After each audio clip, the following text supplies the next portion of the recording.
श्रीमद् भगवद गीता अध्याय 11 श्लोक 54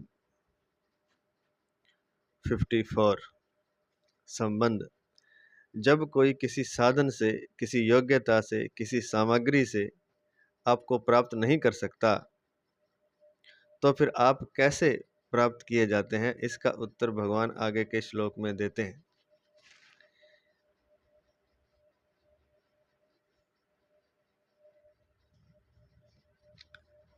भक्त्या त्वनन्या शक्य अहमेवं विधोऽर्जुन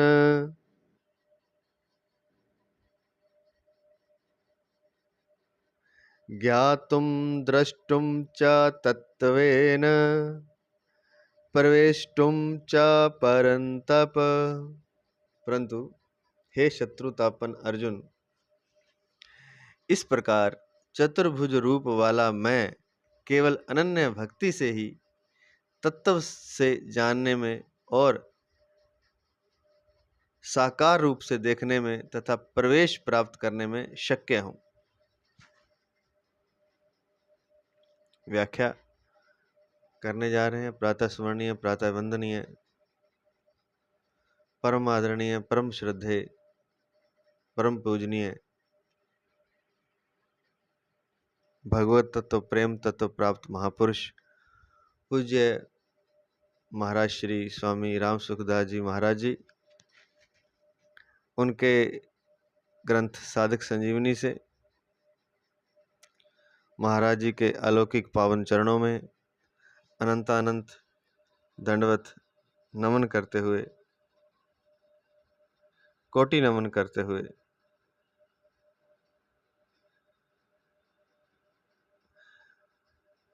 महाराज जी के आशीर्वाद से व्याख्या शुरू करते हैं।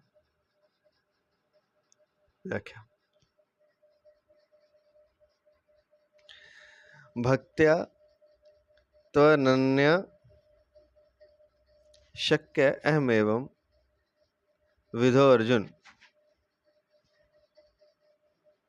या अहमेवं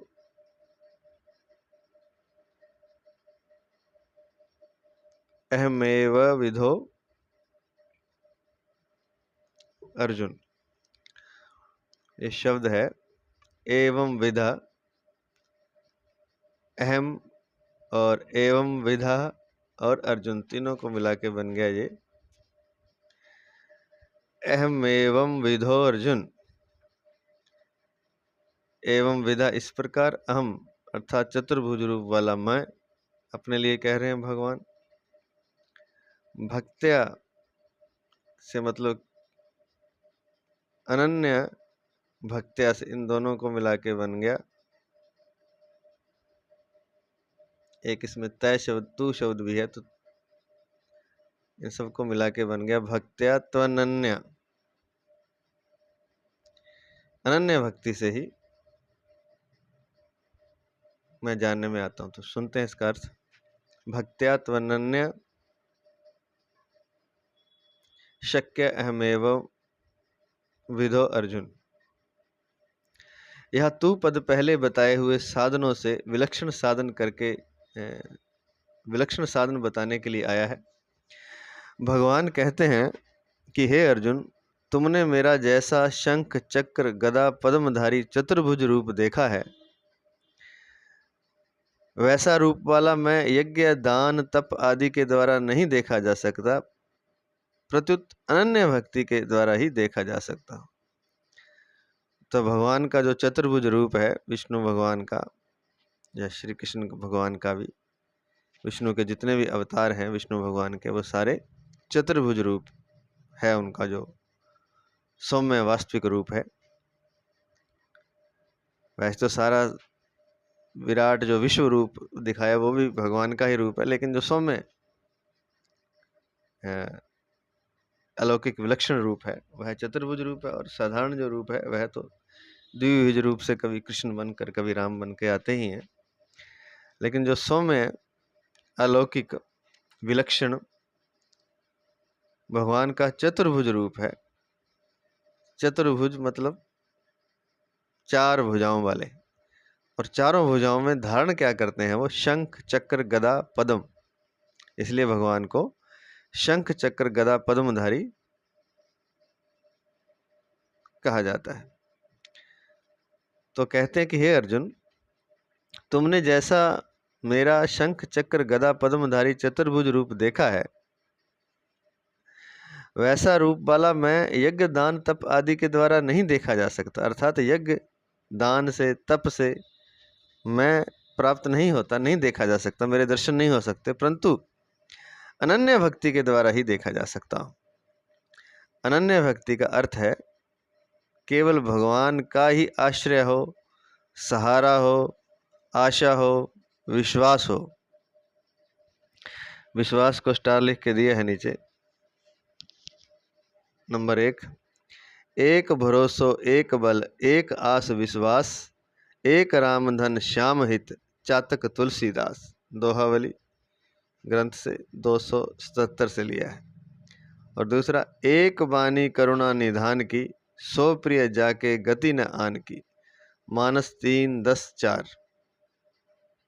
तो एक बाण जो है अर्थात एक ही आश्रय है करुणा निधान का, सो प्रिय जाके, और जिसने केवल मात्र करुणा निधान का ही आश्रय ले रखा है, जिन्हें करुणा निधान ही प्रिय लगते हैं, सो प्रिय जाके गति न आन की। तो जिनको और गति नहीं है वही भक्त हैं। और फिर ये लिखा, एक भरोसो एक बल एक आस विश्वास। तो एक का ही भरोसा करना है, हम कईयों का भरोसा कर लेते हैं इसलिए डूब जाते हैं। एक का भरोसा, एक का ही बल,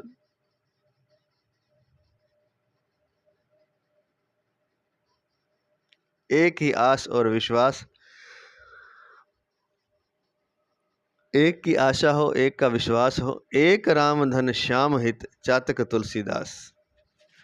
राम धन नहीं, राम घन। तो कहते हैं कि राम घन श्याम है, जो बरसात करने वाले श्याम रंग के मेघ होते हैं, काले रंग के, उसका रूपक दिया है भगवान को। एक राम घन श्याम हित चातक तुलसीदास। और चातक कौन है? वो तुलसीदास है। अर्थात जो बरसात की बूंद के लिए प्यासा है वह भगवान राम जी का सेवक तुलसीदास है। तो अनन्य भक्ति का अर्थ है केवल भगवान का ही आश्रय हो, सहारा हो, आशा हो, विश्वास हो। भगवान के सिवाय किसी योग्यता, बल, बुद्धि आदि का किंचन मात्र भी सहारा ना हो, इनका अंतःकरण में किंचन मात्र भी महत्व न हो। यह अनन्य भक्ति स्वयं से ही होती है, मन बुद्धि इंद्रियों आदि के द्वारा नहीं। तात्पर्य है कि केवल स्वयं की कुशलता पूर्वक उत्कंठा हो, कि तात्पर्य है कि केवल स्वयं की व्याकुलता पूर्वक उत्कंठा हो, भगवान के दर्शन बिना एक क्षण भी चैन न पड़े, ऐसी जो भीतर में स्वयं की बेचैनी है वही भगवत प्राप्ति में खास कारण है। तो ये स्पष्ट कर रहे हैं। तो फिर भैया ये जप तप आदि किस लिए है? यज्ञ दान तप अगर इससे मिलते नहीं, भगवान के दर्शन ही नहीं होते, तो फिर किस लिए?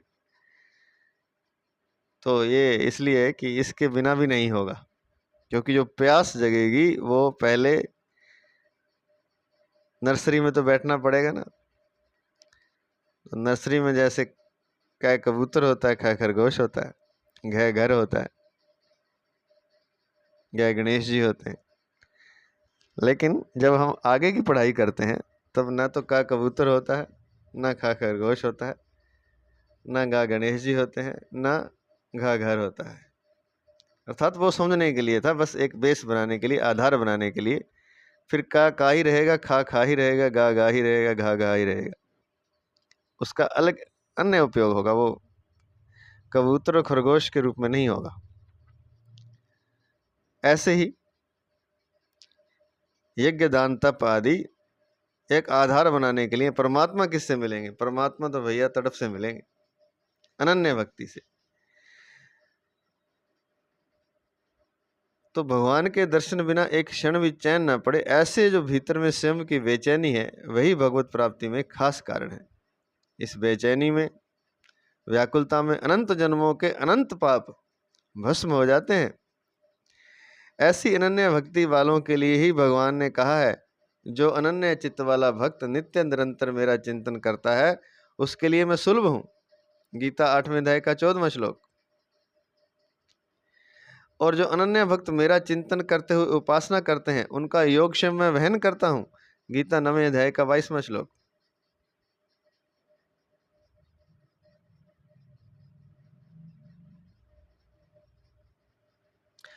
अनन्य भक्ति का दूसरा तात्पर्य यह है कि अपने में भजन स्मरण करने का, साधन करने का, उत्कंठा पूर्वक पुकारने का जो कुछ सहारा है वह सहारा किंचन मात्र भी ना हो। फिर साधन किस लिए करना है?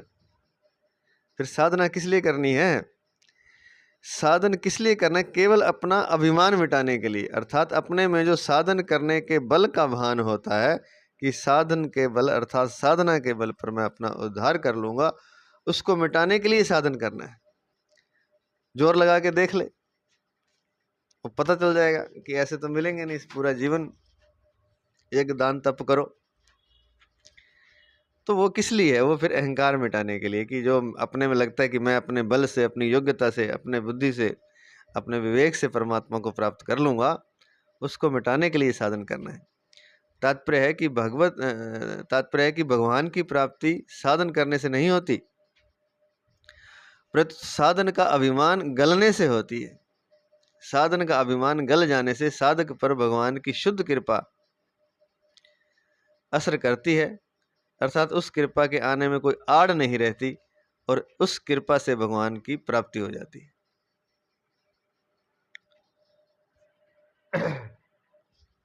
ये बहुत ही विचारणीय, विचार करने योग्य, बहुत ही समझने वाली बात है, क्योंकि यही निचोड़ है, सार है भक्ति का, परमात्मा की प्राप्ति का। और सार क्या है कि भगवान मिलते हैं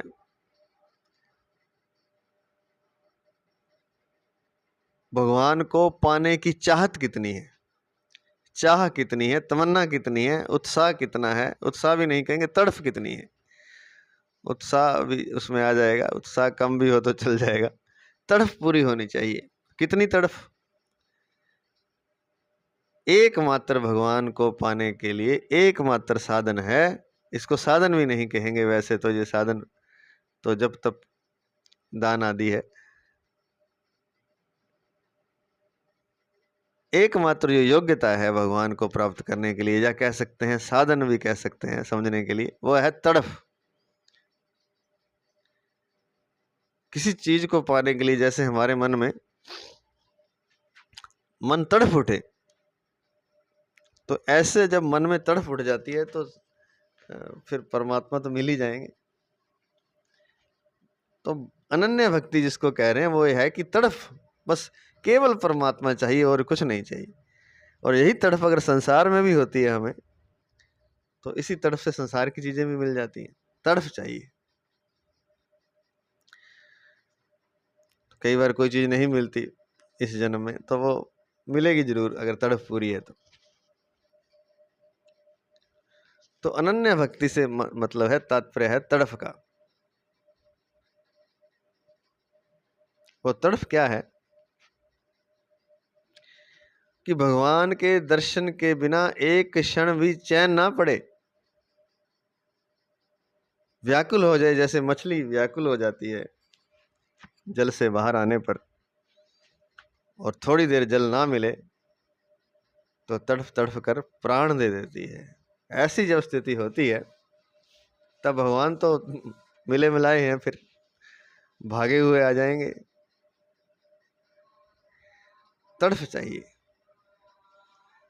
वो ये तड़फ कब पैदा होती है? जब अनन्य भक्ति होती है, एकमात्र भगवान ही चाहिए, ऐसा जब भाव विचार बनता है और धीरे धीरे ये विचार इतना पक्का हो जाता है कि वो तड़फ का रूप ले लेता है।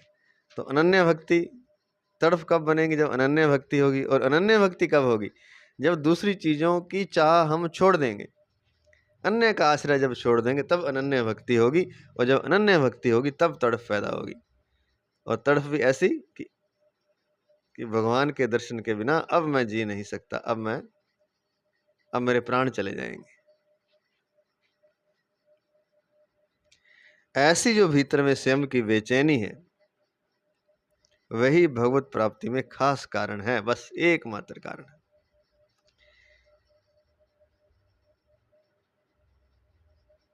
कि अब एक क्षण भी रह नहीं सकता। मीरा ने भी गाया है, कल ना पड़त, ऐसे करके कुछ है, अर्थात चैन नहीं एक क्षण भी मुझे भगवान के दर्शन किए बिना।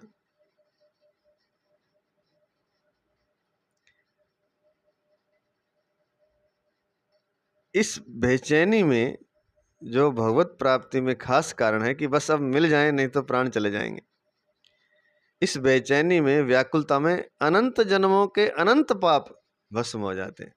ये बेचैनी जो है, जो प्यास है, जो तड़प है, ये अग्नि है, अग्नि।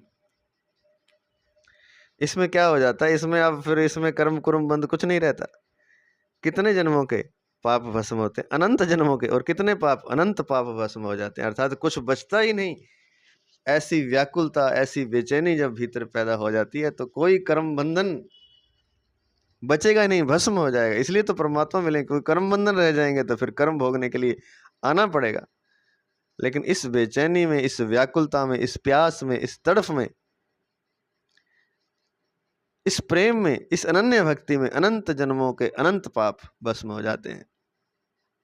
ऐसी अनन्य भक्ति वालों के लिए ही भगवान ने कहा है, क्या कहा, जो अनन्य चित्त वाला भक्त नित्य निरंतर मेरा चिंतन करता है, उसके लिए मैं सुलभ हूं। उसके लिए क्या दिक्कत है, उसके लिए तो मैं उपलब्धि हूं, सुलभ हूं उसके लिए, जो एकमात्र मेरा चिंतन करता है नित्य निरंतर, और किसी आश्रय को नहीं जानता, ना अपने बल का, ना अपने किसी भी चीज का, अपने साधन का, किसी भी चीज का, अपनी योग्यता का, अपनी सामर्थ्य का, ना किसी संसार के किसी व्यक्ति वस्तु पदार्थ का जो आश्रय लेकर के अनन्य चित्त वाला होकर के जो भक्त मेरा नित्य निरंतर मेरा चिंतन करता है, उसके लिए मैं सुलभ हूं। गीता 8वें अध्याय का 14वां श्लोक। और इससे आगे एक कदम और आगे कहते हैं भगवान, और जो अनन्य भक्त,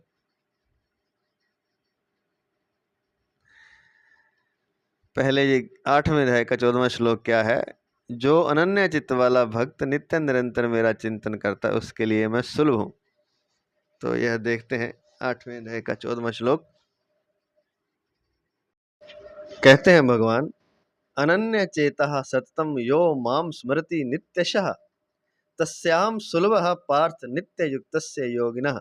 हे पृथानंदन, अनन्य चित्त वाला जो मनुष्य मेरा नित्य निरंतर स्मरण करता है, उस नित्य निरंतर मुझ में लगे हुए योगी के लिए मैं सुलभ हूं, अर्थात उसको सुलभता से प्राप्त हो जाता हूं। अनन्य चेता सततम यो माम स्मरति नित्यशः, जो लगातार मुझे स्मरण करता है अनन्य चित्त होकर के, तस्याम सुलभः, उसके लिए मैं सुलभ हूं। हे पार्थ, पार्थ नित्य युक्तस्य योगिनः, जो कि नित्य निरंतर जो योगी मुझ में लगा हुआ है, उसके लिए मैं सुलभ हूं, जो अनन्य चित्त से मेरा चिंतन करता है।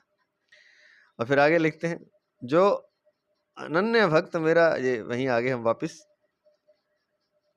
54वें श्लोक पर 11वें अध्याय के, उसमें आगे लिखते हैं, जो अनन्य भक्त मेरा चिंतन करते हुए उपासना करते हैं, उनका योगक्षेम मैं वहन करता हूं। गीता 9वें अध्याय का 22वां श्लोक, ये भी देख लेते हैं। 9वें अध्याय का 22वां श्लोक।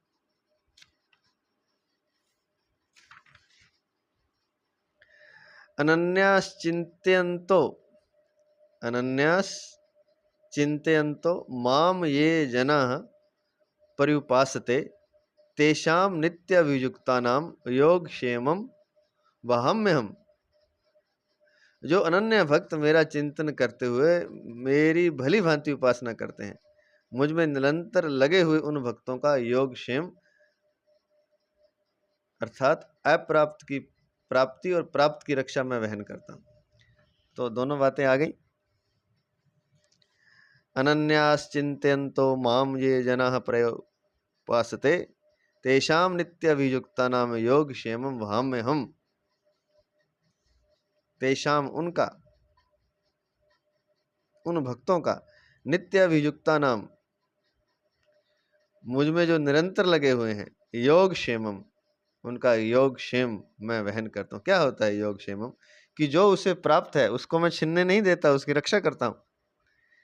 जो उस भक्त को प्राप्त है, धन धन या कुछ भी, वो उसकी मैं उसको फिर छीनने नहीं देता। जो उसके पास है, अप्राप्त की प्राप्ति और प्राप्त की रक्षा, और जो उसके पास नहीं है वो उसको दिला देता हूँ। ये कब होता है?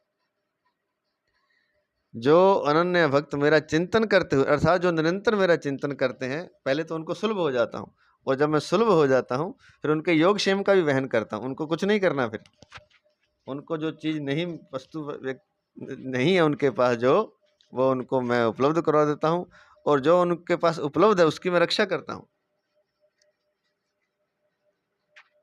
और इससे पहले कहते हैं कि ये शायद भागवत में है कि जिसको मैं प्रेम करता हूँ उसका सब कुछ छीन लेता हूँ, और यहाँ कहते हैं कि मैं उसका योगक्षेम वहन करता हूँ। तो ये क्या बात हुई? कभी छीन लेते हैं, कभी दे देते हैं। तो छीनते कब हैं? जब उसे शुरुआत में, जब भगवान भक्त को अपनी तरफ लगाना चाहते हैं तो उसका सब कुछ छीन लेते हैं। क्यों छीन लेते हैं? क्योंकि वो जितने भी सहारे हैं उसके सारे हटा देते हैं। जो सारे सहारे हट जाते हैं तभी तो तड़फ पैदा होती है परमात्मा को प्राप्त करने की। वो तड़फ जब पैदा होती है, जो प्यास, बेचैनी, तब परमात्मा मिल जाते हैं। फिर पहले तो अपने में लगाने के लिए सब कुछ छीन लेते हैं, और जब खुद मिल जाते हैं फिर उसको सब कुछ दे भी देते हैं। तो उसका योगक्षेम मैं वहन करता हूँ। जैसे गुजरात में वो राजस्थान में वैसे गाया जाता है, नानी वायरो मायरो। नानी मतलब छोटी बहन। क्या नाम था उन संत का? नरसिंह मेहता जी थे शायद संत। वो वैश्य परिवार से थे, और सब कुछ छीन लिया उनका। कुछ भी नहीं, घर में खाने के लाले पड़े। और छोटी बहन की या लड़की की? हाँ, दोहती की शादी करनी थी। अब जिस घर में रिश्ता गया तो उन्होंने बहुत लंबी चौड़ी लिस्ट पकड़ा दी, इतना इतना होना चाहिए। वो ऐसे पकड़ा दी कि ऐसे व्यंग में, मजाक में, कि ये इन्होंने भेजा है कि क्या क्या चाहिए, तो ये दे तो कुछ सकता नहीं। तो बड़ी लंबी चौड़ी लिस्ट पकड़ा दी, इतने इतने किलो सोना और ये और वो, पता नहीं क्या कुछ, इतने हजारों लाखों लोगों का खाना, और खाने में ये सब। तो अब भगवान ने हाँ करवा दी, और वो हैरान हो गए कि ये सब कैसे करेगा, इसके पास तो कुछ फूटी कौड़ी नहीं।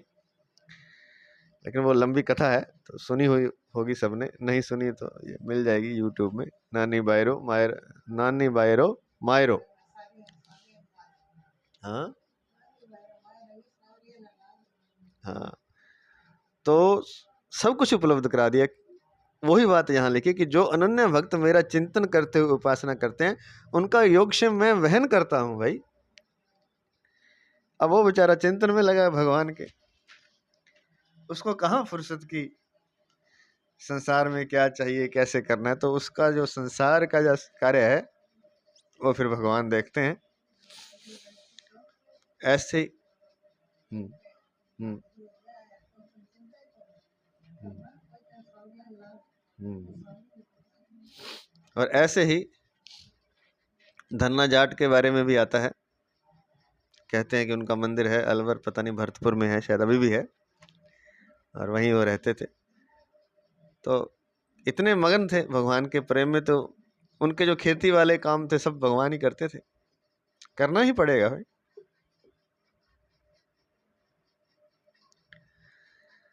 जब प्रेम या कहें भक्ति अनन्य हो जाती है, इतनी कि एक क्षण भी चैन नहीं है भगवान के नाम के बिना, भगवान के दर्शन के बिना,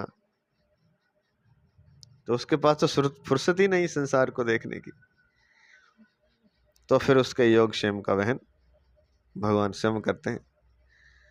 और ऐसा नहीं है कि जो बिल्कुल अनन्य भक्त, ऐसा हमारा सोचना है कि अनन्य भक्त नहीं हुआ, अभी साधक ही है। तो जितना वो चिंतन करता है भगवान, मान लीजिए 1 घंटा ही भगवान का भजन करता है, तो उतनी चिंता 1 घंटे जितनी चिंता तो भगवान करते। जो समय हमने भगवान को दिया है, भगवान उससे कई गुना समय, कई गुना चिंता, कई गुना चिंतन हमारा करते हैं, ऐसा हमें लगता है। और ऐसा एक शब्द भी है गुरुवाणी में, चरण शरण गुरु एक पैंडा जाए चल, सतगुरु कोट पैंडा आगे होए लेते हैं।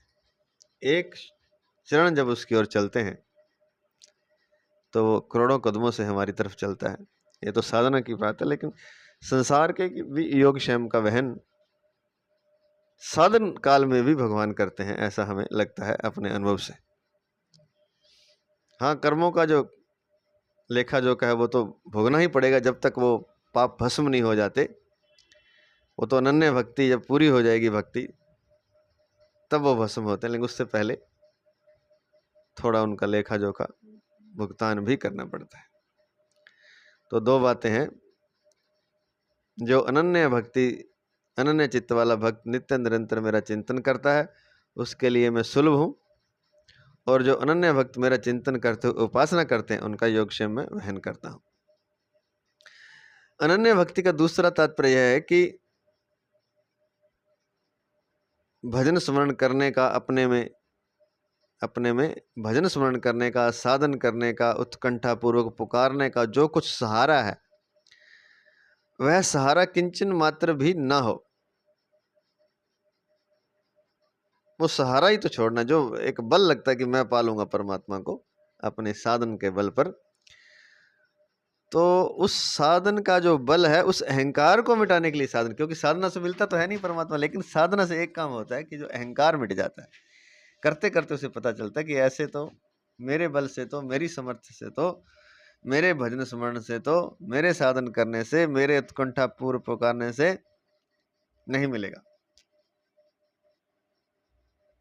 तो जो कुछ सहारा है वो जब छूट जाता है, हार जाता है, जब अपने बल को से हार कर गिर जाता है कि अब हे परमात्मा तुम ही करो, मेरा तो बल ही नहीं है, कुछ भी नहीं है, जब बिल्कुल आश्रय होकर के, निष्प्राण होकर के, व्याकुल होकर के, बेचैन होकर के, तड़फ करके, समर्पित होकर भगवान को पुकारता है, तब भगवान प्रकट होते हैं। जब अपने बल का आश्रय जब समाप्त हो जाता है, और जो साधना सारी की जाती है, जैसे यहाँ लिखा है कि अपने में जो भजन स्मरण करने का, साधन करने का, उत्कंठा पूर्वक पुकारने का जो कुछ सहारा है, वह किंचित मात्र भी जब नहीं रहता, तब अभिमान समाप्त हो जाता है साधक का, और तब परमात्मा की प्राप्ति होती है। इसलिए जो साधन किया जाता है, उस साधन से परमात्मा नहीं मिलते,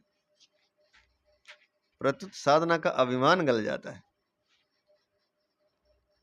और भगवान की कृपा तो बरस ही रही है, वो ऐसे नहीं कि आज नहीं और आज बरसेगी, कल बरस, कभी बरसती है, कभी नहीं बरस ही रही है।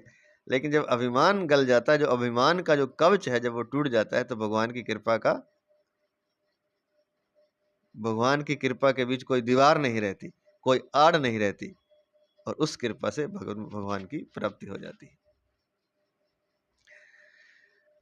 अगला पद, ज्ञातुम द्रष्टुम च तत्वेन प्रविष्टुम। ऐसी अनन्य भक्ति से ही मैं तत्व से जाना जा सकता हूँ, अनन्य भक्ति से ही मैं देखा जा सकता हूँ, और अनन्य भक्ति से ही मैं प्राप्त किया जा सकता हूँ। तो भगवान को जानना, भगवान को देखना, भगवान को पा लेना, ये अनन्य भक्ति से होता है। ज्ञान के द्वारा भी भगवान तत्व से जाने जा सकते हैं और प्राप्त किए जा सकते हैं। गीता 18वें अध्याय का 55वां श्लोक, तत्व से जान सकते हैं, प्राप्त कर सकते हैं, पर दर्शन के लिए भगवान बाध्य नहीं है। दर्शन ज्ञान के द्वारा देने के लिए भगवान बाध्य नहीं है। ज्ञातुम कहने का तात्पर्य है कि मैं जैसा हूं वैसा का वैसा जानने में आ जाता हूं।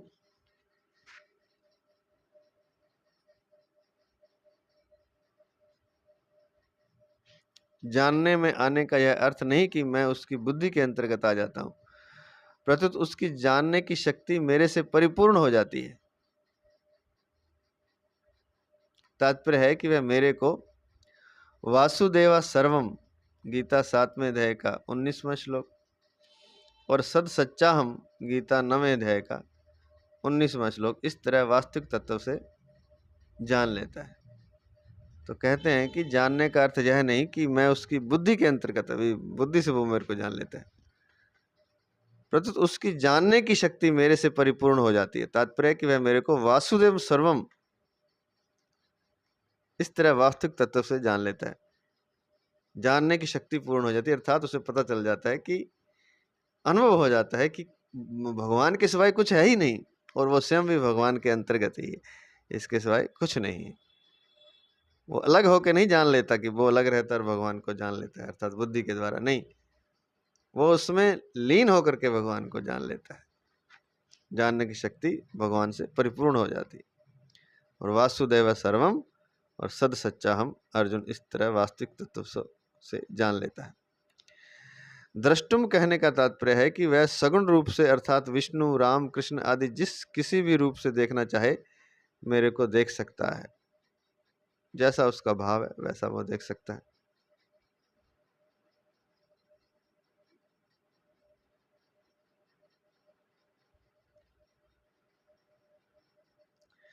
प्रवेष्टुम कहने का तात्पर्य है कि वह भगवान के साथ अपने आप की अभिन्नता का अनुभव कर लेता है। हाँ, ये बात है। अथवा उसका भगवान की नित्य लीला में प्रवेश हो जाता है। नित्य लीला में प्रवेश होने में भक्त की इच्छा और भगवान की मर्जी ही मुख्य होती है। एक तो भक्त की इच्छा और एक भगवान की मर्जी। यद्यपि भगवान के सर्वथा शरण होने पर भक्त की सब इच्छाएं समाप्त हो जाती हैं, तथापि भगवान की यह एक विलक्षणता है कि भक्त की लीला में प्रवेश होने की जो इच्छा रही है उसको वे पूरी कर देते हैं। जो इच्छा होती है उसकी, लेकिन अंत समय में सब इच्छाएं समाप्त हो जाती हैं, लेकिन वो जो इच्छा रही होती है उसकी लीला में प्रवेश करने की, उसको वे पूरी कर देते हैं। केवल परमार्थिक इच्छा को ही पूरी करते हो ऐसी बात नहीं, किंतु भक्त की पहले जो सांसारिक यत किंचित इच्छा रही हो उसको भी भगवान पूरी कर देते हैं। यही बात हम पहले कह रहे थे। जैसे भगवत दर्शन से पूर्व की इच्छा के अनुसार ध्रुव जी को 36,000 वर्ष का राज्य मिला और विभीषण को 1 कल्प का। तात्पर्य यह हुआ कि भगवान भक्त की इच्छा को पूरी कर देते हैं और फिर अपनी मर्जी के अनुसार उसे वास्तविक पूर्णता की प्राप्ति करा देते हैं, जिससे भक्त के लिए कुछ भी करना, जानना और पाना शेष नहीं रहता। तो वही तो है योग क्षेम का वहन करना। योग क्षेमम वहम में हम, कि उसके पास जो है उसकी रक्षा करते हैं और जो उसे चाहिए, जो उसकी इच्छा थी वो पूरी कर देते हैं, अप्राप्त की प्राप्ति भी करा देते हैं और स्वयं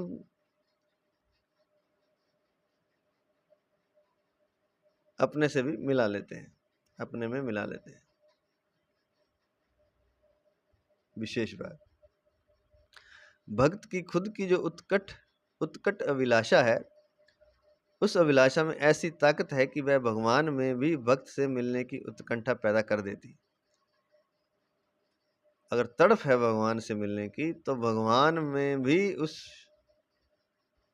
साधक से, उस भक्त से मिलने की तड़प पैदा होती है। भगवान की इस उत्कंठा में बाधा देने की किसी में भी सामर्थ्य नहीं है। अनंत सामर्थ्यशाली भगवान की जब भक्त की तरफ कृपा उमड़ती है, अनंत सामर्थ्यशाली भगवान की जब भक्त की तरफ कृपा उमड़ती है, तब वह कृपा भक्त के संपूर्ण विघ्नों को दूर करके भक्त की योग्यता अयोग्यता को किंचन मात्र भी ना देखती हुई भगवान को भी परवश कर देती है, जिससे भगवान भक्त के सामने तत्काल प्रकट हो जाते हैं। परिशिष्ट भाव।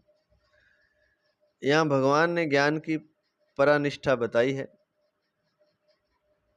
वहाँ ज्ञान से केवल जानना और प्रवेश करना, ये दो ही बताए हैं। ततो माम तत्वत्तो ज्ञात्वा विशते तदंतरम, गीता 18वें अध्याय का 55वां श्लोक। परंतु यहाँ भक्ति से जानना, देखना और प्रवेश करना, ये तीनों बताए हैं। ज्ञान से तो जानना और प्रवेश करना ही होता है, लेकिन भक्ति से एक चीज और होती है, भगवान को देखना भी होता है, भगवान का दर्शन भी हो जाता है। भक्ति से भगवान के दर्शन भी हो सकते हैं, यह भक्ति की विशेषता है। जबकि ज्ञान की परानिष्ठा होने पर भी भगवान के दर्शन नहीं होते, अर्थात ज्ञान श्रेष्ठ पर भी पहुंच जाए तो भी भगवान के दर्शन नहीं होते। अतः भक्ति की विशेष महिमा है, भक्ति में समग्र की प्राप्ति होती है।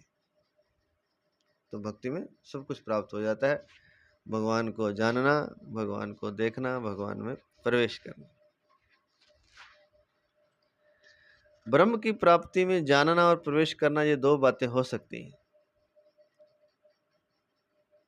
पर समग्र की प्राप्ति में जानना, प्रवेश करना और देखना, ये तीनों बातें होती हैं। कारण कि एक देशीय में एक देशीयता होती है और समग्र में समग्रता होती है।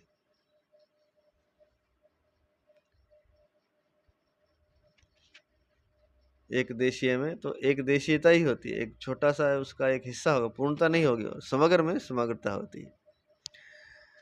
अगला श्लोक, श्लोक नंबर 55, संबंध। अब भगवान अनन्य भक्ति के साधनों का वर्णन करते हैं। अनन्य भक्ति के साधन क्या है, ये अंतिम श्लोक है 11वें अध्याय का।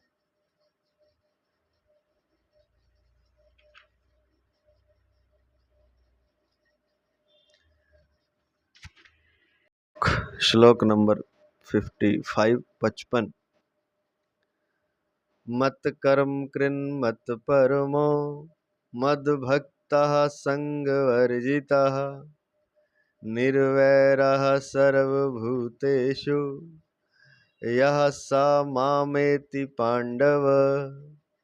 हे पांडव, जो मेरे लिए ही कर्म करने वाला, मेरे ही परायण और मेरा ही प्रेमी भक्त है, तथा सर्वथा आसक्ति रहित और प्राणी मात्र के साथ बैर भाव से रहित है, वह भक्त मुझे प्राप्त होता है। व्याख्या ब्रैकेट में दिया है।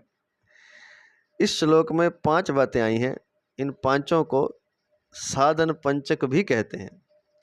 इन पांचों बातों के 2 विभाग हैं। नंबर 1 भगवान के साथ घनिष्ठता, और नंबर 2 संसार के साथ संबंध विच्छेद।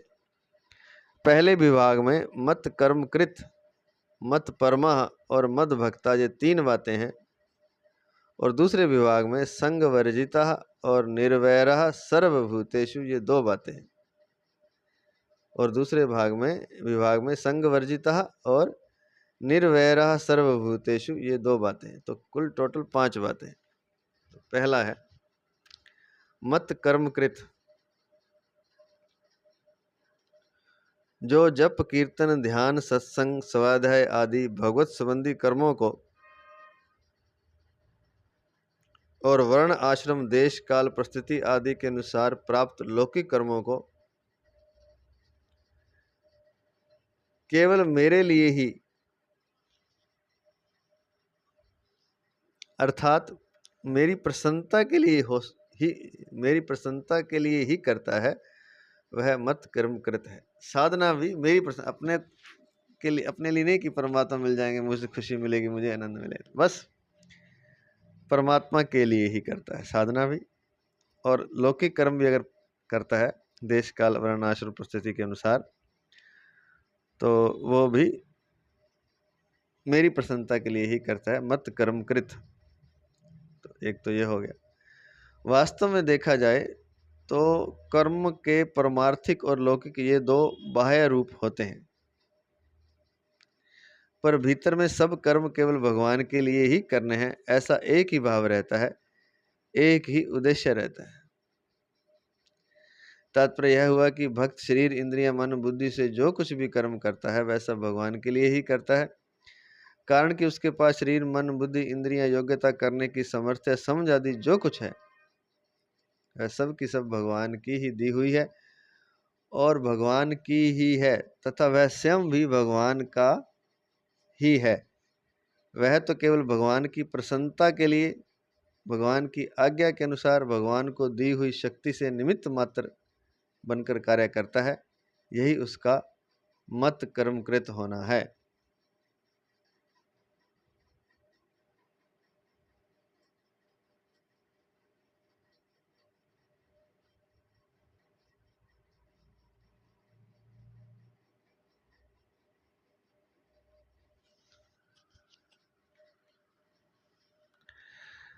वह तो केवल भगवान की प्रसन्नता के लिए, भगवान की आज्ञा के अनुसार भगवान की दी हुई शक्ति से निमित्त मात्र बनकर कार्य करता है। अपना उसका कोई उद्देश्य नहीं रहता, अपने आनंद का, अपना कुछ पाने का। बस भगवान की आज्ञा के अनुसार भगवान की प्रसन्नता के लिए और भगवान की दी हुई शक्ति से निमित्त मात्र बनकर कार्य करता है। यही उसका मत कर्मकृत होना है। अगला पद है मत परमः। जो मेरे को ही परमोत्कृष्ट समझकर केवल मेरे ही प्राण रहता है, अर्थात जिसका परम प्रापणीय, परम ध्येय, परम आश्रय केवल मैं ही हूं, ऐसा भक्त मत परमा है।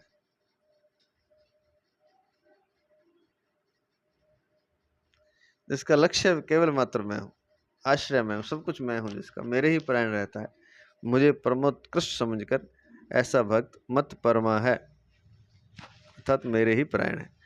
अगला है मद भक्ता। जो केवल मेरा ही भक्त है, अर्थात जिसने मेरे साथ अटल संबंध जोड़ लिया है कि मैं केवल भगवान का ही हूं और केवल भगवान ही मेरे हैं, तथा मैं अन्य किसी का भी नहीं हूं और अन्य कोई भी मेरा नहीं है। ये बहुत बड़ी बात है। इन चार बातों में संपूर्ण अध्यात्म आ जाता है। क्या कहते हैं कि मद भक्ता, जो केवल मेरा ही भक्त है, अर्थात जिसने मेरे साथ अटल संबंध जोड़ लिया है कि मैं केवल भगवान का ही हूं और केवल भगवान ही मेरे हैं। मैं केवल भगवान का हूं मतलब मैं और किसी का नहीं हूं, और केवल भगवान ही मेरे हैं, अर्थात अन्य कोई भी मेरा नहीं है। मेरे तो गिरधर गोपाल, दूसरों ना कोई। और मैं किसका हूं? मैं भगवान का हूं, मैं किसी का भी नहीं। तो ये दो बातें हैं। ये दूसरे पूरी बात दो ही बातें हैं कि मैं भगवान का हूं केवल, और भगवान केवल केवल भगवान ही मेरे हैं। इसी में दोनों बातें आ जाती हैं, दूसरे वाली, तीसरी और चौथी, कि मैं अन्य किसी का भी नहीं हूं, अन्य कोई भी मेरा नहीं। ऐसा जब होता है, ऐसा होने से भगवान में अतिशय प्रेम हो जाता है। ये साधना का सार होता है। अनन्य भक्ति कैसे करनी है ये बता रहे। यही तो टॉपिक इसका जो संबंध में शुरू में बताया था 55वें श्लोक में, कि अब भगवान अनन्य भक्ति के साधनों का वर्णन करते हैं। वो साधन यही है। एक ही साधन कोई अपना ले, ऐसा हमारा मानना है। बाकी जब तब तो सब पीछे छूट जाएगा। मैं केवल भगवान का ही हूँ, भगवान मेरे हैं, तथा मैं अन्य किसी का भी नहीं हूँ, अन्य कोई भी मेरा नहीं, ऐसा चिंतन जब चल जाए, चिंतन, तो ऐसा होने से भगवान में अतिशय प्रेम हो जाता है और जब तप आदि सब पीछे छूट जाएंगे अगर ऐसा चिंतन चल जाए। ऐसा होने से भगवान में अतिशय प्रेम हो जाता है, क्योंकि जो अपना होता है वह स्वतः प्रिय लगता है। प्रेम की जागृति में अपनापन ही मुख्य है। तो अपनापन भगवान से बनाना है, तो वो कैसे बनेगा? वो ऐसे ही बनेगा, मैं केवल भगवान का हूँ, केवल भगवान ही मेरे हैं, मैं अन्य किसी का भी नहीं हूँ और अन्य कोई भी मेरा नहीं। इस तरह से भगवान में अपनापन हो जाएगा और जो अपना होता है वह स्वतः प्रिय लगता है। और प्रेम की जागृति करना चाहते हैं हम सब, तो अपनापन ही मुख्य चीज है, मुख्य कारण है जिससे प्रेम की जागृति होती है। वह भक्त सब देश में, सब काल में, संपूर्ण वस्तु व्यक्तियों में और अपने आप में सदा सर्वदा प्रभु को ही परिपूर्ण देखता है। इस दृष्टि से प्रभु सब देश में फैले हो, इस दृष्टि से प्रभु सब देश में होने से यहाँ भी हैं, सब काल में होने से अभी भी हैं, संपूर्ण वस्तु व्यक्तियों में होने से मेरे में भी हैं, और सब के होने से मेरे भी हैं। ऐसा भाव रखने वाला ही मद भक्ता है। इसी के साथ दूसरी बात जोड़ देते हैं। पहली बात तो यह है कि मैं केवल भगवान का हूँ और भगवान ही मेरे हैं। इसी का दूसरा पक्ष है, मैं अन्य किसी का भी नहीं और अन्य कोई भी मेरा नहीं। फिर इसी के बाद दूसरी बात जोड़ते हैं कि वह भक्त सब देश में, सब काल में, संपूर्ण वस्तु व्यक्तियों में और अपने आप में सदा प्रभु को ही परिपूर्ण देखता है। इस दृष्टि से प्रभु सब देश में होने से जहाँ भी हैं, सब काल में होने से अभी भी हैं। इस दृष्टि से प्रभु सब देश में है, हर जगह मतलब, तो यहाँ भी हैं। सब समय में, सब काल में है तो अभी भी हैं। संपूर्ण वस्तु व्यक्तियों में होने से मेरे में भी हैं और सबके हैं परमात्मा, सबके होने से मेरे भी हैं। ऐसा भाव रखने वाला ही मद भक्ता है।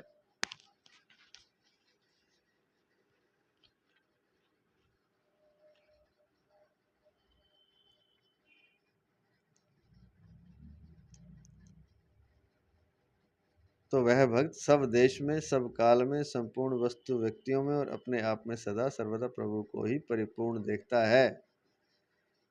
और वो संबंध जोड़ के चलेगा तो परम प्रेम की जागृति हो जाएगी जल्दी ही। अगला पद है संग वर्जितः निर्वैरः सर्वभूतेषु यह।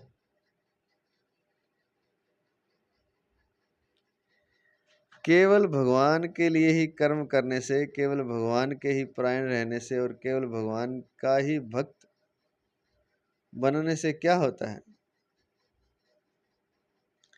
इसका उपयुक्त पदों से वर्णन करते हैं कि वह संग वर्जिता हो जाता है, अर्थात उसकी संसार में आसक्ति, ममता और कामना नहीं रहती।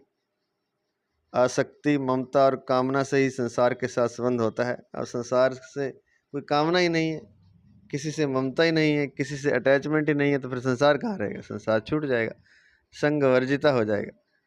भगवान में अनन्य प्रेम होते ही आसक्ति आदि का अत्यंत अभाव हो जाता है। तो संसार में जो आसक्ति है, अगर भगवान में अनन्य प्रेम हो गया तो अपने आप छूट जाती है, कम हो जाती है।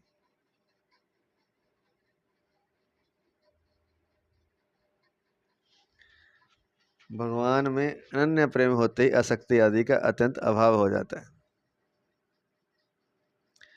दूसरी बात, जब भक्त को मैं भगवान का ही अंश हूँ इस वास्तविकता का अनुभव हो जाता है, तब उसका भगवान में प्रेम जागृत हो जाता है। प्रेम जागृत होने पर राग का अत्यंत अभाव हो जाता है। राग का अत्यंत अभाव होने से और सर्वत्र भगवत भाव होने से उसके शरीर के साथ कोई कितना भी दुर्व्यवहार करे, उसको मारे पीटे, उसका अनिष्ट करे, तो भी उसके हृदय में अनिष्ट करने वाले के प्रति किंचन मात्र भी वैर भाव उत्पन्न नहीं होता। वह उसमें भगवान की ही मर्जी, कृपा मानता है। ऐसे भक्त को भगवान ने निर्वैरः सर्वभूतेषु कहा है।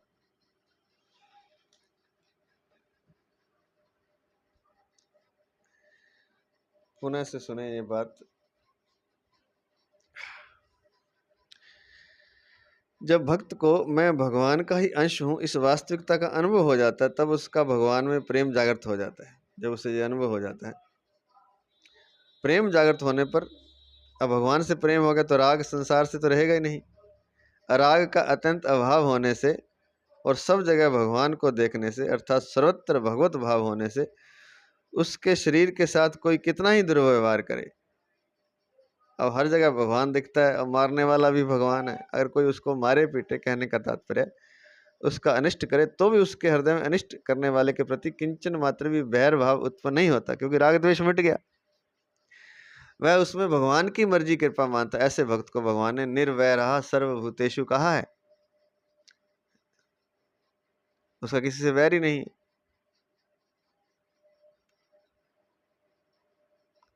वो प्राणी मात्र के साथ बैर भाव से रहित है। निर्वैरः सर्वभूतेषु, सब भूतों के साथ।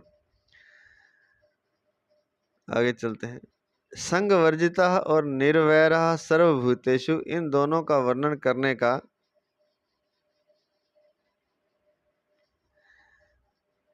तात्पर्य उसका संसार से सर्वथा संबंध विच्छेद हो जाता है, यह बताने में है। संसार से संबंध विच्छेद होने पर स्वतः सिद्ध परमात्मा की प्राप्ति हो जाती।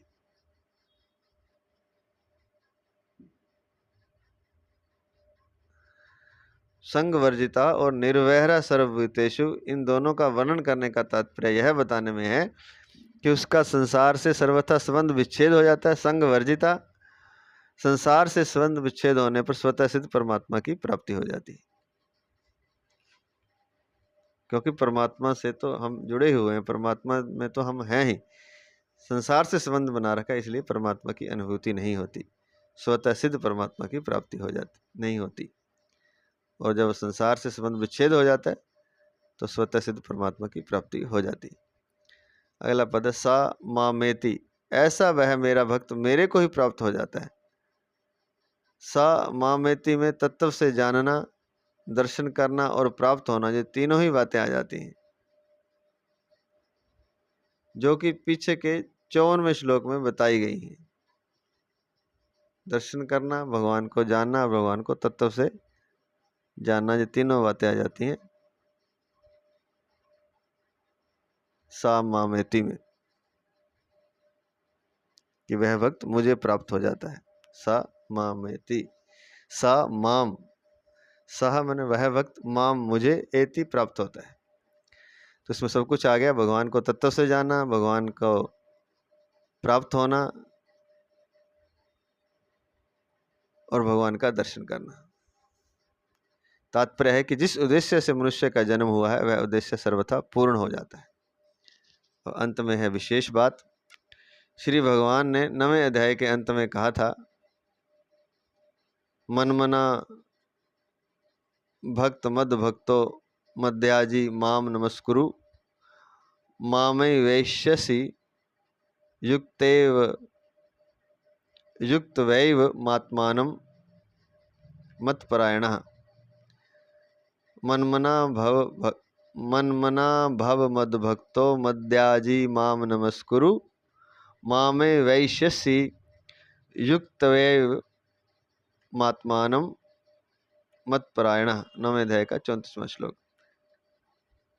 ऐसा कहने पर भी भगवान के मन में यह बात रह गई कि मैं अपने रहस्य की बात किस तरह से, किस रीति से समझाऊं। इसी को समझाने के लिए भगवान ने 10वां और 11वां अध्याय कहा है।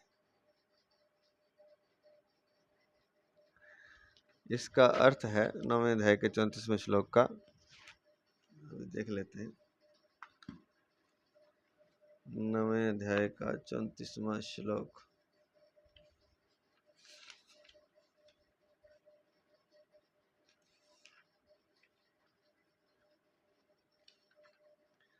नवे अध्याय का 34वां श्लोक। मनमना भव मद भक्तो मद्याजी माम नमस्कुरु माम वैश्यसि युक्त वैव मात्मानम मत्परायणः। तू मेरा भक्त हो जा, मुझ में मन वाला हो जा, मेरा पूजन करने वाला हो जा और मुझे नमस्कार कर। इस प्रकार अपने आप को मेरे साथ लगाकर मेरे परायण हुआ तो मुझे ही प्राप्त होगा। ऐसा कहने पर भी भगवान के मन में यह बात रह गई कि मैं अपने रहस्य की बात किस तरह से, किस रीति से समझाऊं। तो इसको समझाने के लिए जो रहस्य है, भगवान ने 10वां विभूति योग और 11वां अध्याय जो कि विश्व रूप दर्शन है वह कहा। जीव ने उत्पत्ति, विनाशशील और नित्य प्रवर्तनशील प्रकृति और प्रकृति के कार्य शरीर संसार का सहारा ले रखा है। जीव ने क्या कर रखा है? उत्पत्ति और विनाशशील, जो पैदा होता है और नष्ट होता है वो, और हर क्षण बदल रहा है, और नित्य प्रवर्तनशील प्रकृति और प्रकृति के कार्य शरीर और संसार का सहारा ले रखा है। बस यही गलती है जिससे वह अविनाशी और नित्य अप्रवर्तनशील भगवान से विमुख हो रहा है। जन्मने और मरने वाला, उत्पन्न और विनाश होने वाला और हर क्षण बदलने वाले शरीर और संसार का सहारा ले रखा है, जिसके कारण वह अविनाशी और कभी ना बदलने वाले परमात्मा से विमुख हो रहा है। इस विमुखता को मिटाकर जीव को भगवान के सम्मुख करने में ही इन दोनों 10वें और 11वें अध्याय का तात्पर्य है। इसलिए ये बताया गया है कि जीव की विमुखता मिट जाए, इसलिए भगवान ने अपना विभूतियों का दर्शन करवाया, बताया विभूतियों के बारे में, और विश्व रूप का दर्शन कराया। इस मनुष्य के पास दो शक्तियां हैं, चिंतन करने की और देखने की। इनमें से जो चिंतन करने की शक्ति है उसको भगवान की विभूतियों में लगाना चाहिए, कि जहाँ कहीं भी श्रेष्ठ दिखाई देता है वहाँ भगवान है, और फिर धीरे धीरे सब जगह भी भगवान दिखाई देगा। फिर जो दुष्ट हैं उनमें भी दिखाई देगा। कल परसों ही कहा था, जो मल आदि है वो सब कुछ तो भगवान ही है, सब में ही भगवान है। तो पहले तो विभूतियों में, क्योंकि सब जगह तो देख नहीं सकता शुरू में, तो पहले जो चिंतन करने की शक्ति है उसको भगवान की विभूतियों में लगाना चाहिए। तात्पर्य कि जिस किसी वस्तु, व्यक्ति आदि में जो कुछ विशेषता, महत्ता, विलक्षणता, अलौकिकता दिखे उसमें मन चला जाए, और उस अलौकिकता दिखे और उसमें मन चला जाए, उस विशेषता आदि को भगवान की ही मानकर वह भगवान का ही चिंतन होना चाहिए। कोई सुंदर चेहरा देखा तो देखे कि ये भगवान का ही है, भगवान की ही सुंदरता है, तो भगवान का ही चिंतन करें, न केवल जो दिखाई दे रहा है उसका चिंतन करें, उसके माध्यम से भगवान की सुंदरता का चिंतन करें। तो उस विशेषता आदि को भगवान की ही मानकर वहाँ भगवान का ही चिंतन होना चाहिए। इसके लिए भगवान ने 10वां अध्याय कहा है विभूति योग। पुनः से सुन लें कि जिस किसी वस्तु, व्यक्ति आदि में जो कुछ विशेषता, महत्ता, विलक्षणता, अलौकिकता दिखे और उसमें मन चला जाए, मन खिंच जाए, उस विशेषता आदि को भगवान की ही मानकर वहाँ भगवान का ही चिंतन होना चाहिए। ये तो है चिंतन करने की शक्ति। अब दूसरी जो देखने की शक्ति है उसको भगवान में लगाना चाहिए। तात्पर्य है कि जैसे भगवान के दिव्य, अविनाशी, विराट रूप में अनेक रूप हैं, अनेक आकृतियां हैं, अनेक तरह के दृश्य हैं, ऐसे ही यह संसार भी उस विराट रूप का ही एक अंग है, और इसमें अनेक नाम, रूप, आकृति आदि के रूप में परमात्मा ही परमात्मा परिपूर्ण है। कई नामों के व्यक्ति हैं, वस्तु हैं, पदार्थ हैं, कई रूप हैं, कई आकृतियां हैं, है तो ये भी सारा विराट रूप भगवान का ही एक अंग। तो इस रूप में अनेक नाम, रूप, आकृति आदि के रूप में परमात्मा ही परमात्मा परिपूर्ण है। जो कुछ भी देख रहे हैं वह सब परमात्मा का ही नाम, रूप, आकृति है। इस दृष्टि से सबको परमात्मा रूप, परमात्मा स्वरूप देखे, इसके लिए भगवान ने 11वां अध्याय कहा है विराट रूप, विश्व रूप दर्शन जो है। अर्जुन ने भी इन दोनों दृष्टियों के लिए 2 बार प्रार्थना की है। 10वें अध्याय के 17वें श्लोक में अर्जुन ने कहा है कि हे भगवान, मैं किन किन भावों में आपका चिंतन करूं। तो भगवान ने विभूति योग बताया। तो भगवान ने चिंतन शक्ति को लगाने के लिए अपनी विभूतियों का वर्णन किया। 11वें अध्याय के आरंभ में अर्जुन ने कहा कि मैं आपके रूप को देखना चाहता हूं। तो भगवान ने अपना विश्व रूप दिखाया और उसको दिखाने के लिए अर्जुन को दिव्य चक्षु दिए। तात्पर्य यह हुआ कि साधक को अपनी चिंतन और दर्शन शक्ति को भगवान के सिवाय दूसरी किसी भी जगह खर्च नहीं करना है। अर्थात साधक चिंतन करे तो परमात्मा का ही चिंतन करे, और जिस किसी को देखे तो उसको परमात्म स्वरूप ही देखे। जो कुछ भी दिखाई दे, वस्तु, व्यक्ति, पदार्थ, नाम, रूप, आकृति, तो उसको परमात्म स्वरूप देखे। तो यह तो हो गया भगवान के विराट रूप, विश्व रूप का दर्शन। और विभूतियों का चिंतन करे, जहाँ कहीं कोई महत्ता, विलक्षणता दिखाई दे, किसी वस्तु, व्यक्ति, पदार्थ में कुछ विशेषता, कोई महत्ता, कोई विलक्षणता, कोई अलौकिकता जहाँ भी दिखाई दे, वहाँ भगवान का ही चिंतन करे कि ये भगवान के ही कारण ये विलक्षणता, सुंदरता जो भी दिखाई दे रहा है वह भगवान की ही शक्ति है, और भगवान ही उसके माध्यम से झांक रहे हैं, दिखाई दे रहे। तो ये 2 काम करेगा, चिंतन करेगा और दर्शन करेगा भगवान के, तो परमात्मा मिले हुए हैं। फिर परमात्मा कहाँ है, देरी थोड़ी है। दोबारा से सुन ले। तात्पर्य यह हुआ कि साधक को अपनी चिंतन और दर्शन शक्ति को भगवान के सिवाय दूसरी किसी भी जगह पर खर्च नहीं करना है। ये चिंतन शक्ति हम इधर उधर खर्च कर देते हैं, इधर उधर देखते रहते हैं, देखें इधर उधर, लेकिन भगवान के दर्शन करें। तो चिंतन शक्ति और दर्शन शक्ति को खर्च ना करें, उसको खर्च करें तो केवल परमात्मा में। अर्थात साधक चिंतन करे तो परमात्मा का ही चिंतन करे, और जिस किसी को देखे तो उसको परमात्मा स्वरूप ही देखे। अंत में है परिशिष्ट भाव जिस भक्ति से भगवान चतुर्भुज रूप से देखे जा सकते हैं, उस भक्ति का स्वरूप बताते हुए मनुष्य स्वरूप बताते हैं भगवान कि मनुष्य संसार से संबंध विच्छेद करके सर्वथा मेरे प्राण हो जाए, संसार से संबंध विच्छेद कर दे और मेरे शरण हो जाए, मेरे प्राण हो जाए, बस इसी से अनन्य भक्ति होगी और चतुर्भुज रूप से भगवान के दर्शन होंगे। तो इसके लिए शब्द आया मत कर्मकृत।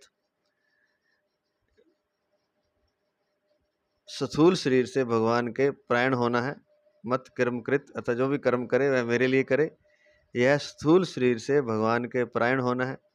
फिर मत परमः, और मेरे ही प्राण रहे, तो यह सूक्ष्म तथा कारण शरीर से भगवान के प्राण होना है, मत परमः, अर्थात मेरे ही प्राण रहे, पहले तो मेरे लिए कर्म करे, फिर मेरे लिए प्राण रहे, मेरे ही प्राण रहे, मेरे ही आश्रय में रहे, मेरी शरण रहे, और फिर तीसरा है मद भक्ता, और मेरा भक्त, मेरा ही प्रेमी भक्त बन के रहे। तो मद भक्ता, यह स्वयं से भगवान के प्राण होना है। तो स्वयं से भगवान के प्राण कैसे होते हैं? यह किसी बुद्धि से नहीं होते, किसी विवेक से नहीं, स्वयं ही। स्वयं कैसे होगा? मैं भगवान का हूँ, भगवान मेरे हैं। तो ऐसी स्वयं की जो स्वीकृति है, ऐसा जब मान लेगा तब वह मद भक्त हो जाता है, अर्थात भगवान का भक्त हो जाता है। क्या मान लेता है? मैं भगवान का हूँ और भगवान मेरे हैं। और इसको खोल के कहें तो मैं केवल भगवान का हूँ, केवल भगवान मेरे हैं। और इसका विस्तार करें तो मैं केवल भगवान का हूँ, मैं किसी का नहीं हूँ, और केवल भगवान मेरे हैं और मेरा कोई नहीं है। तो ये तीनों चीज़ें जब हो जाएंगी, कर्म भगवान के लिए करेगा स्थूल शरीर से, भगवान के प्राण शरण शरणागत हो जाएगा, मत परमा, अर्थात सूक्ष्म और कारण शरीर से भगवान के शरण हो जाएगा, प्राण हो जाएगा। जब प्राण हो जाएगा तो अपने आप ही सूक्ष्म तथा कारण शरीर से भगवान के शरण हो जाएगा। प्राण होना मतलब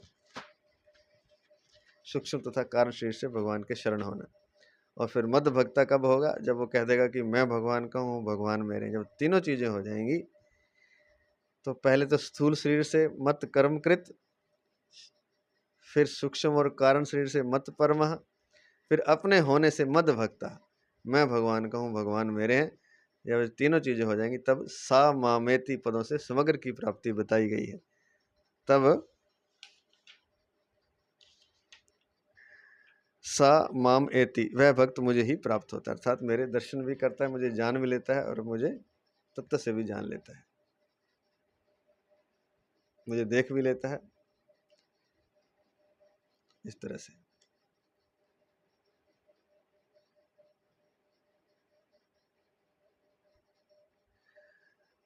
तो ये अध्याय आज यहाँ पूर्ण होता है। ओम तत्सदिति श्रीमद्भगवद्गीतासूपनिषत्सु ब्रह्म विद्यायां योग शास्त्रे श्री कृष्णार्जुन संवादे विश्वरूप दर्शन योगो नामैकादशोऽध्यायः।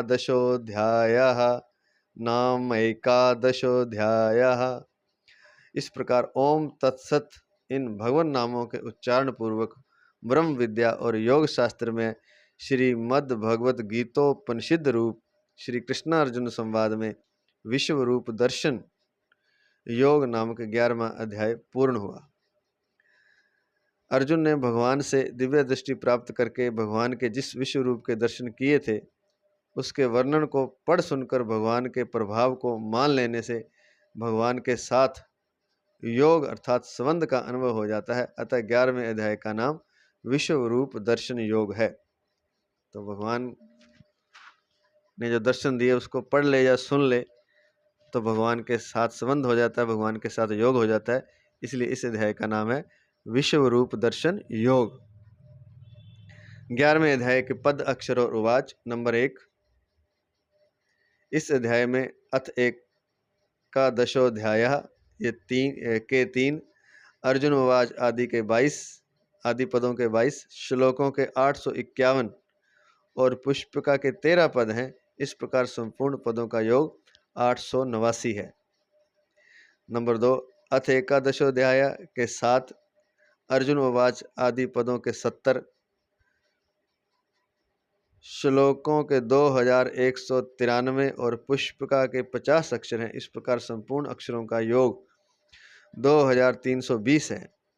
इस अध्याय के 55 श्लोकों में से पहला श्लोक 33 अक्षरों का और 15 में से 50वें श्लोक तक के 36 श्लोक 44 अक्षरों के हैं। शेष 18 श्लोक 32 अक्षरों के हैं। नंबर 3, इस अध्याय में 11 उवाच हैं। 4 अर्जुन उवाच, 4 श्री भगवान उवाच और 3 संजय उवाच, अर्थात 4 बार अर्जुन बोले, 3 बार भगवान ने शुरू किया और 1 बार संजय ने, और नहीं 3 बार संजय ने। इस तरह 11 उवाच हैं। अब अंत में है 11वें अध्याय में प्रयुक्त छंद। इस अध्याय में 55 श्लोक हैं। उनमें 19 श्लोक अनुष्टुप छंद के, 3 श्लोक उपेंद्र वज्रा छंद के और 33 श्लोक उपजाति छंद के हैं।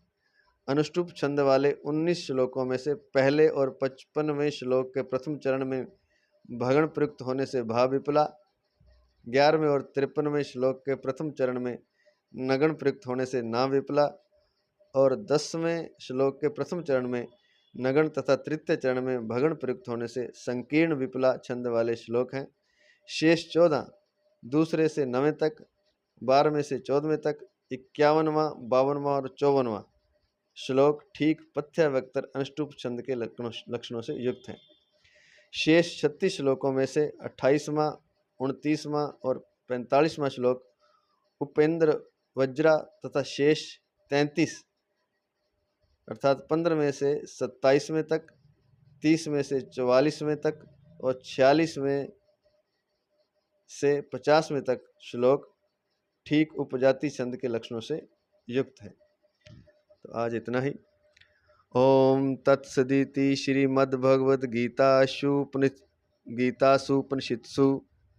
ब्रह्म विद्यायाम योग शास्त्रे श्री कृष्ण अर्जुन संवादे विश्वरूप दर्शन योगो नामैकादशोऽध्यायः। इस प्रकार ओम तत्सत इन भगवान नामों के उच्चारण पूर्वक ब्रह्म विद्या और योग शास्त्र में श्रीमद् भगवद गीतोपनिषद रूप श्री कृष्णार्जुन संवाद में विश्व रूप दर्शन योग नामक 11वां अध्याय पूर्ण हुआ।